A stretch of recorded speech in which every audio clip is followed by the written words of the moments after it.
चलिए दोस्तों, आज आपको एक नई जानकारी और भी बताते हैं। जानकारी ये कि क्या आपको पता है कि भारत से जो विदेश मज़दूर जाते हैं, वो वहाँ पर गुलाम कैसे हो जाते हैं? कैसे फँस जाते हैं? और कौन से देश जैसे गल्फ़ में शामिल हैं, उन देश में से भारत जैसे कतर हुआ, दुबई हुआ, इन सब में कितने परसेंट मज़दूर हैं, जो वहाँ पर मजबूर हो जाते हैं भारत से जाने के बाद और वो फँस जाते हैं?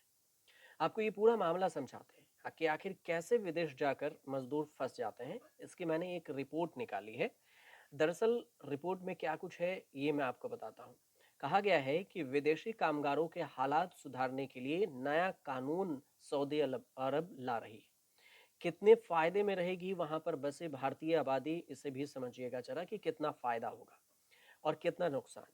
कुछ समय पहले कुवैत की एक इमारत में आग लगी थी और वहां पर 50 से ज्यादा प्रवासी मजदूर की मौत हो गई थी। इसके बाद कई रिपोर्ट सामने आई और खाड़ी देशों में विदेशी मजदूरों का हाल काला चिट्ठा, कच्चा चिट्ठा कह सकते हैं, उसे खोला गया।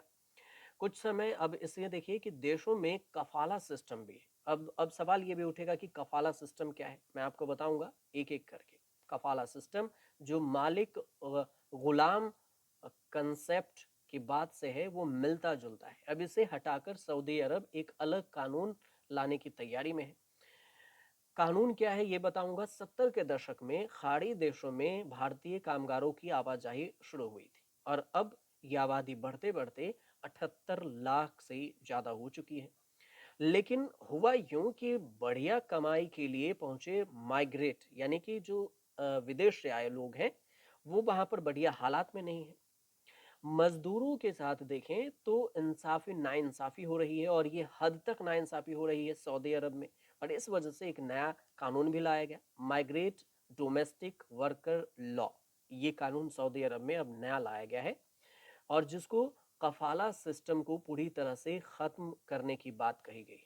कौन से देश गल्फ में हैं, पहले ये भी समझ लीजिए। गल्फ की जब भी बात होती है तो जिन भी देशों में बॉर्डर फारस की खाड़ी से मिलती है, वो खाड़ी गल्फ देश कहलाती है। जिसमें बहरीन हुआ, ओमान हुआ, कुवैत हुआ, कतर हुआ, सऊदी अरब और संयुक्त अरब अमीरात, ये 6 देश शामिल हैं। जैसे तो वैसे तो ईरान और फिर इसके अलावा देखिए तो इराक फारस की खाड़ी से कनेक्टेड देश है। लेकिन ये गल्फ कोऑपरेशन काउंसिल का हिस्सा नहीं है। यहाँ पर जो है ये इससे यहाँ पर ना ज्यादा काम करने वाले भारतीय जाते हैं। अब कितने भारतीय खाड़ी देश में हैं, इसकी रिपोर्ट छपी है। मिनिस्ट्री ऑफ एक्सटर्नल अफेयर्स ने एक आरटीआई में जवाब दिया है। जवाब यह है कि लगभग 10 मिलियन 34 लाख से भी ज्यादा, मतलब आप समझ लीजिए 10.34 मिलियन एनआरआई 200 से ज्यादा देशों में जा चुके हैं। इसमें से यूए में लगभग 3 मिलियन, सऊदी अरब में 2.59 मिलियन, कुवैत में 1.02 मिलियन और कतर में 74 लाख, ओमान में 7 लाख और बहरीन में 3.25 लाख भारतीय हैं। 70 के दशक में ऑयल बूम हुआ था, मतलब तेलों के लिए सबसे ज्यादा बिजनेस हुई थी और इसके बाद इन देशों में तेजी से विकास होने लगा। खासतौर पर इंफ्रास्ट्रक्चर में तेजी आई, लोग घरेलू कामों के लिए भी मदद खोजने लगे। ऐसे में भारतीय कामगार इन सब के लिए विदेश में ये अच्छे माने गए कि ये अच्छे हैं, भारत से मजदूर आते हैं। अब वे जाने के लिए तैयार भी थे और बाकी देशों में कामगारों की तुलना में कम पैसे भी लेते थे। मतलब भारतीय मजदूर सस्ते में मिल जाते हैं विदेशी को। इसीलिए वो तनख्वाह का भी बैरिकेड तो तय ही है कि इसका पालन कम में ही हो जाता है भारतीय मजदूरों का। और इस वजह से यहाँ से भारत से मजदूर विदेश जाने लगे। अब हमारे यहाँ से काम करने के लिए जो लोग वहाँ गए, वो कैसे रहते हैं, इसका अंदाजा इस डेटा से आप लगा सकते हैं कि साल 2014 और 2023 के बीच में 63 लाख मजदूर काम करते हुए बुरी तरह से जख्मी हुए और 2022 में 6,000 से ज्यादा वर्करों की मौत हो गई विदेश में। डेथ टोल लगातार बढ़ रहा है और लोकसभा में सवाल जवाब के सेशन हुए थे इस बार, उसमें बताया गया कि सबसे ज्यादा मौतें सऊदी अरब में दिखी हैं, जिसमें से करीब 11,000 ऐसे वर्कर हैं जो खत्म हो गए और जो भारत में बिल्कुल ही सेहतमंद गए थे, मतलब भारत से हेल्दी गए थे, और विदेश जाकर वहां पर उनकी डेथ हो गई। अब माइग्रेंट डोमेस्टिक वर्कर कौन है ये भी समझ लिया।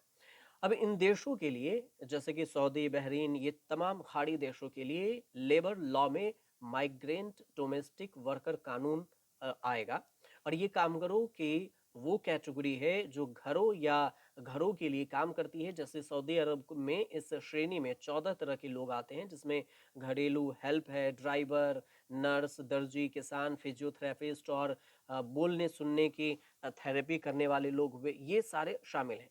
डेटा तो ये भी कहती है कि फिलहाल सर्वेंट एंड हाउस क्लीनर सब कैटेगरी में 20 लाख लोग हैं। मतलब समझिए कि सिर्फ घर के काम के लिए सऊदी जैसे देशों में 20 लाख से ज्यादा लोग भारतीय हैं, जिसमें से 60% महिलाएं हैं। और वहीं ड्राइवर के काम के लिए पुरुषों को ज्यादातर लिया जाता है सऊदी अरब जैसे देश में। अब एक मैंने जिक्र किया था कफाला बंदोबस्त की। कफाला बंदोबस्त इसकी वजह से ही विदेशी मजदूरों का नुकसान नुकसान हो रहा है। कफाला की किताबी परिभाषा को अगर समझना है, तो अगर इसको समझना चाहें तो स्पॉन्सरशिप सिस्टम होता है कि हमने आपके जिसको आप कह सकते हैं बोलचाल के भाषा में दलाली के तौर पर, हम इस मजदूर को वहां पर भेज रहे हैं स्पॉन्सर्ड करके कि ये हमारे मजदूर हैं। और फॉरेन वर्कर और उसके लोकल स्पॉन्सर्ड के बीच में होता है। जैसे वहाँ के फॉरेन के जो दलाल होंगे और इंडिया के जो दलाल होंगे, दोनों के बीच में ये स्पॉन्सरशिप होती है। इसमें एम्प्लॉयर को कफील कहा जाता है, और जिसे कुवैत या बाकी गल्फ देशों के सरकार स्पॉन्सरशिप परमिट का हक देती है।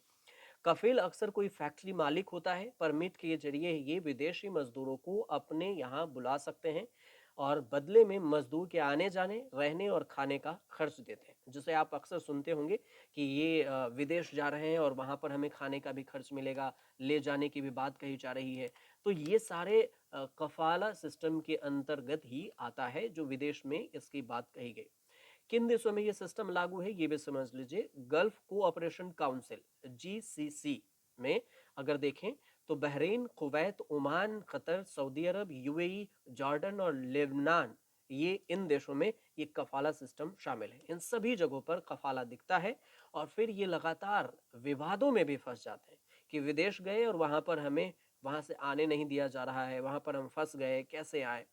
अब इसमें गलत क्या है ये समझिए। ये एम्प्लॉयर को अपने कर्मचारी पर बहुत ज्यादा अधिकार दे देते हैं, और आसान तरीके से कहें तो कामगार अपने मालिक का गुलाम हो जाता है, और जो मालिक कहता है उसे ही करना पड़ता है। उसके काम के घंटे भी बहुत ज्यादा होते हैं, 8 से ज्यादा 12-15 घंटे। और पगार भी तय नहीं होते कि उन्हें कितनी सैलरी दी जाएगी। कई एम्प्लॉयर अपने मजदूरों के पासपोर्ट तक अपने पास रख लेते हैं। अक्सर आप फिल्मों में ऐसा देखा करते हैं कि पासपोर्ट सबमिट करा लिया और बोला जब तक काम पूरा नहीं करोगे तो हम पासपोर्ट नहीं देंगे। डर इस बात का होता है कि कहीं ये पासपोर्ट के बिना भाग ना जाए। यहाँ